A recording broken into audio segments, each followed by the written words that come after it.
আসসালামু আলাইকুম। খুব সহজ পদ্ধতিতে মাত্র ৩টি উপকরণে কিভাবে এরকম একটা স্মুথ ফিনিশিং এর পুডিং তৈরি করতে পারবেন সেই রেসিপি নিয়ে আজকে হাজির হয়ে গেলাম। শুরুতেই আমি ক্যারামেল তৈরির জন্য লাল চিনি নিয়ে নিচ্ছি। আপনারা চাইলে রেগুলার সাদা চিনি দিয়েও ক্যারামেলটা তৈরি করে নিতে পারেন। এবার দেখাচ্ছি আমার পুডিংয়ের আজকের প্রধান উপকরণ, সেটা হচ্ছে কনডেন্স মিল্ক। আমি আজকে কনডেন্স মিল্ক আর ৬টা ডিম দিয়ে পুডিংটা তৈরি করে নিব, কোনো দুধ চিনি ইউজ করব না। সাথে আমি আজকে ইউজ করব ভ্যানিলা এসেন্স।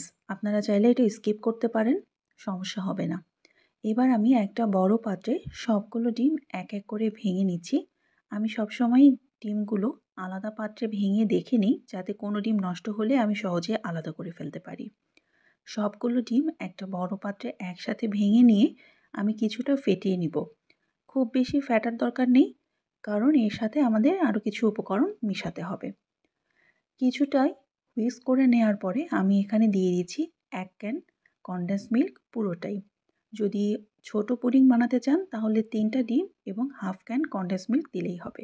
এবার কনডেন্স মিল্কের ক্যানের ১ ক্যান রুম টেম্পারেচারে থাকা পানি অ্যাড করে নিতে হবে।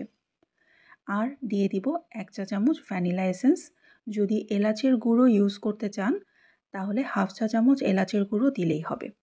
সবগুলো উপকরণ খুব ভালোভাবে আমি ফেটিয়ে নিব, যাতে কোনো কিছু তলানিতে জমে না থাকে।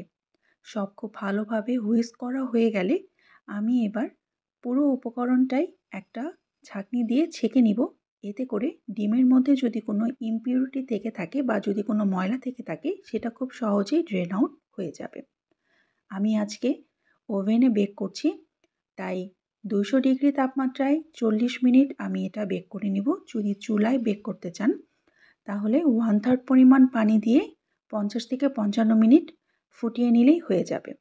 পুডিং বেক করা হয়ে গেলে অবশ্যই রুম টেম্পারেচারে রেখে পুরোপুরি ঠান্ডা করে নিতে হবে। খুব ভালো হয় যদি নর্মাল ফ্রিজারে ২ থেকে ৩ ঘন্টা রেখে একদম ঠান্ডা করে নিতে পারেন। এতে করে পুডিংটা ভেঙে যাওয়ার সম্ভাবনা অনেকটাই কমে যায়। আমি রুম টেম্পারেচারে রেখে ঠান্ডা করে তারপর সারা রাত ফ্রিজে রেখে আপনাদেরকে এখন মোল্ড আউট করে দেখাচ্ছি।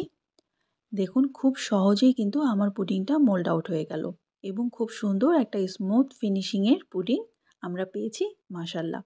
একটু কেটে আপনাদেরকে দেখিয়ে দিচ্ছি ভিতরটাও কত সুন্দর বাবল ফ্রি এবং স্মুথ টেক্সচারে এসেছে।